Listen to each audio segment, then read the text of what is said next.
As a game reviewer who used to play Magic the Gathering at tournaments and dabbled in both the Pokemon and Yu-Gi-Oh card games, it is my professional opinion that those games are a ton of fun.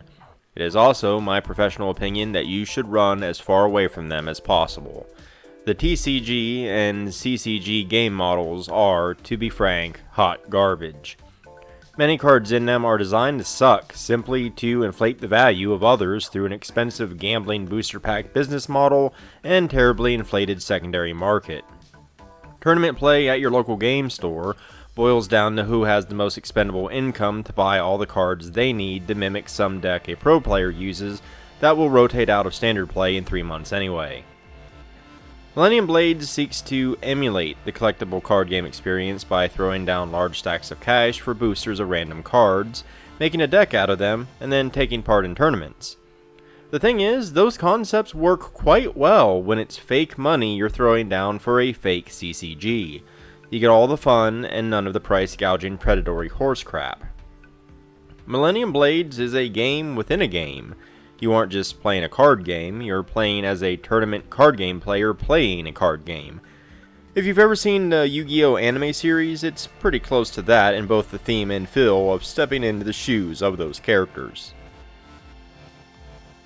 It should go without saying that you get a lot of cards with Millennium Blades. I do mean a lot of cards, over 600 of them.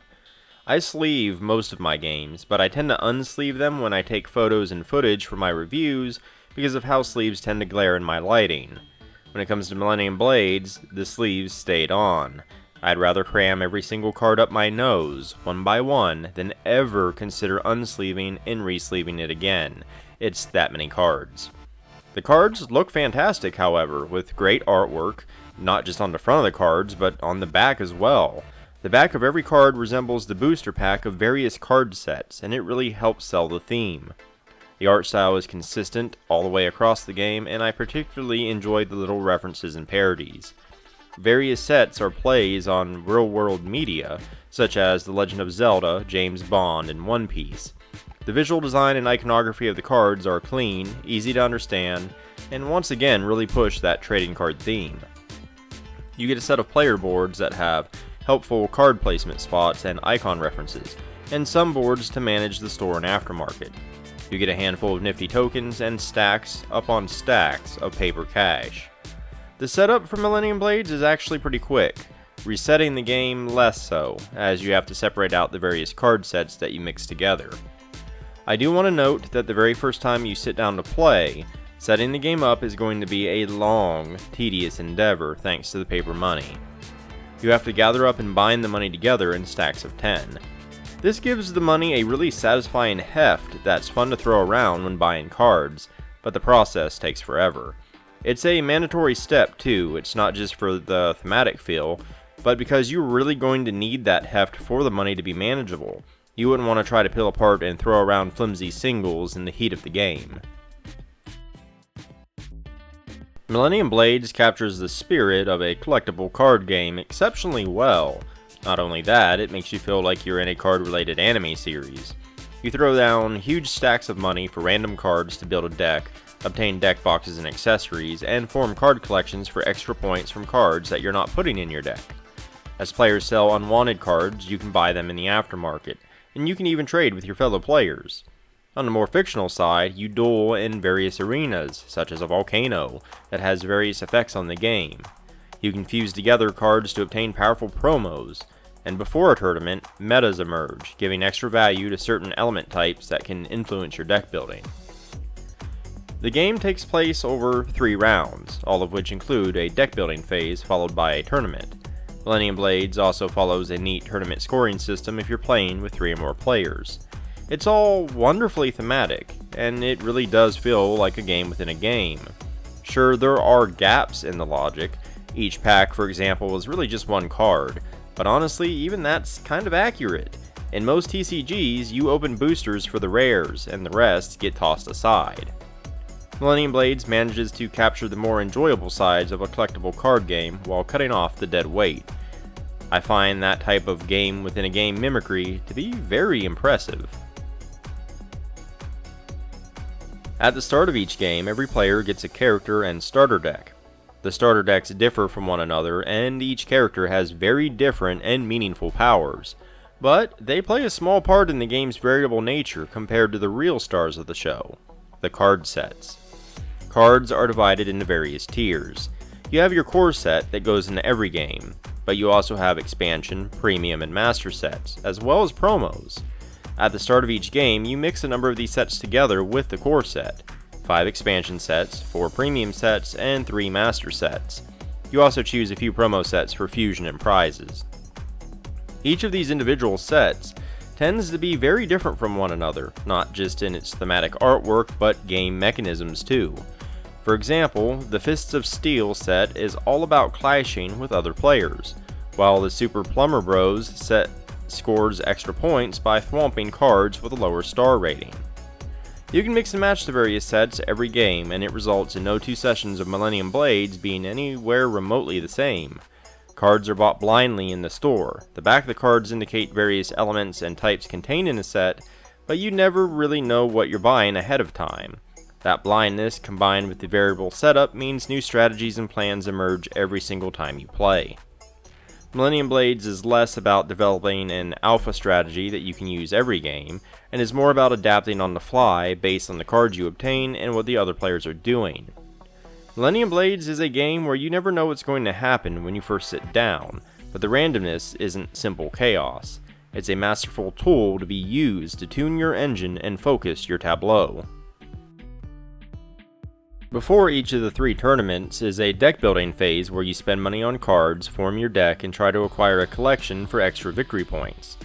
The deck building phase is real time and split into 3 chunks, 2 7-minute phases and then a 6-minute phase. During this time, players frantically try to buy the cards they think they need, put aside cards for a collection, fuse cards for promos, sell cards, and trade with each other. The element meta and arena are revealed during the first timer, and the type meta during the second. The trick is, you can only have 1 deck box, 2 accessories, and 8 singles for your deck. You can keep any spares in your binder for the next round, however. Cards cost various amounts of money, with higher tier sets being more expensive. You have to try and build a deck capable of winning a tournament, while also attempting to build a collection. You can turn in 1 collection per deck building phase. The bigger the collection, the more victory points it's worth. A collection has to be a set of cards of the same element or type with different star ratings. The mere act of throwing down cash and collecting cards is fun, but there is a ton of depth and nuance to the deck building phase, far more than I can illustrate in this review. There are many ways to build a tournament deck, and your cards, character, and deck box will often bounce off of each other in fun ways. In a tournament, you will only play 6 cards, but your deck has to have 8. So you can take 2 extras to form a plan B if things go south during the tournament. Since players can affect each other, they often will. At the same time, collections are worth a lot of victory points, and you have to decide what cards you can sacrifice, because once you turn in a collection, it's gone forever. You also have to keep the metas in mind once they're revealed. An extra 15 points for simply having a face-up card of a given element or type at the end of the tournament is nothing to sneeze at. The real-time element adds some serious but enjoyable tension to the game. You have to think fast and make sure all your ducks are in a row before the final timer, all while juggling several different concepts and ideas, including keeping tabs on the other players, because what they do matters. The higher your placement in a tournament, the more victory points you earn. You don't have to come in first in every tournament to win the game, especially if you've been turning in high-scoring collections. But tournaments are the biggest source of victory points. On a player's turn, they must play 1 card, and can take an action before or after. Most players will have 6 turns during a tournament and 6 actions. Played cards must be played to the leftmost slot of your tableau. It's all pretty simple. However, that simplicity balloons with possibilities based on how you built your deck and how the tournament might progress.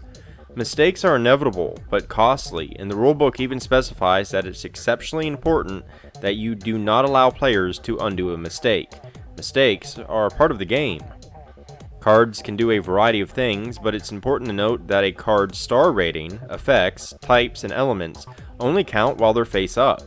So for example, if you have a deck box that grants you 8 points per fire card in your tableau at the end of a tournament, it only counts face-up fire cards. Rather than trying to explain the vast possibilities of a Millennium Blade tournament, I'll give you some actual examples from my own sessions. I had built a deck with the numerology deck box in mind. With it, I could name a number during scoring and gain points based on how many face-up cards I had with that star rating.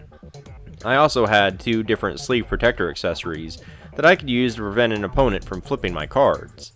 The problem is that I didn't have 6 cards of the same star rating that scored well together, but I was playing as the character Talton Suitcase, who has an action that I could use to pay $1 to add a star to a card. So I had this plan where the star rating I was shooting for was 6, and my character's power gave me some leeway to use 5s and 4s. I entered the tournament planning to use all 6 actions to place those star tokens on the 5s and 4s. On my first turn, I screwed up and forgot to use that turn's action and botched my entire plan. However, my opponent made a terrible mistake by not paying attention to who I was. Talton Suitcase has another power that grants 10 points during scoring for every card that I have that had a higher star rating than all of my opponent's cards. My opponent had built a deck where she was going to score high for having all of her cards face down at the end. She pulled her plan off way better than I did mine, but since she flipped all of her cards face down, none of them counted as having star ratings. That meant all 6 of my cards were higher than all of her cards, which put me high enough to win the tournament. That's just one example of a 2-player match. Some cards allow you to flip an opponent's cards, others allow you to clash, where you compare the star value of your rightmost card with your opponent's, and then draw the top card of the deck and add those star values, and the total determines who wins the clash. There are numerous abilities to combo, score, and manipulate, and thanks to the massive variability, you'll discover new ones every single game. The basic rules of the game assume 3 or more players. When playing with 2 players, the game is mostly the same, but there are a few important changes. Victory points aren't a thing. Instead, it's whoever wins 2 out of 3 tournaments. Collections don't add victory points, instead they contribute ranking points during the next tournament that go toward winning that tournament. You can also build 2 collections per deck building phase instead of 1. For the most part, it feels like the same game. There is a bit less trading going on with just 2 players, but the core deck building and gameplay are intact. Collections do become a strategic part of your deck building, which can be even more fun in some ways. The one issue I have with this setup is the game can end a bit earlier than I would like.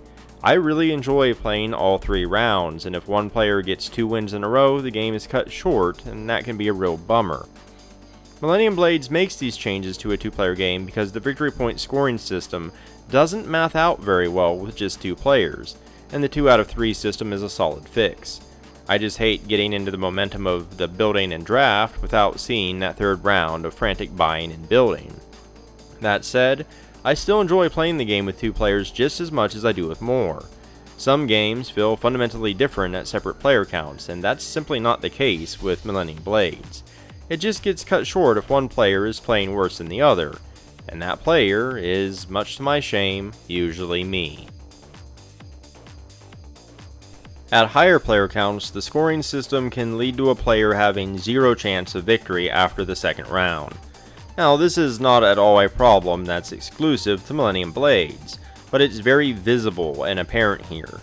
The main issue is that each deck building phase is a minimum of 21 minutes due to the timers, and then you have a tournament after that. The 4th player has a lot to play through for the sole purpose of being a good sport. During one of my games, we just called it during the 2nd round to avoid forcing a player to deal with that. It's not a huge deal. After all, in any game with a winner, others have to lose, but it can be demoralizing to very visibly see that you have 0 chance of victory, and play out a 21-minute real-time deck building phase followed by a tournament anyway. It's a non-issue if you happen to value 2nd and 3rd place for the sake of statistical tracking like I do, but that's not everybody's wheelhouse. It came up enough that it was worth noting, even though it doesn't particularly bother me. Millennium Blades is a unique game with a novel concept that it pulls off very well. It manages to make you feel like you're taking part in the buying, selling, and collecting of a trading card game as a tournament player. While neither the deck building nor tournament phase reaches the depths of a real CCG, Millennium Blades is still a very deep game with a rich decision space, plenty of player interaction, and an incredible amount of variability. I get fuzzy feelings just seeing it on the table, as it really does remind me of my glory days as a Magic player, but without the capitalistic pay-to-win trashy design that constantly siphoned money from my wallet. I still think a living card game is the best replacement for scratching the collectible card game itch, but there is something to be said about having the CCG simulator in a box that Millennium Blades provides, especially because it requires a great deal less investment than a living card game. If you enjoyed this video or found it informative, consider liking and subscribing. It really helps me out a great deal. I've also left links down in the description below, including to my website, where you can find the bulk of my written content, but also to my social media, Ko-fi, Patreon, and more. But in any case, thanks for watching, and until next time.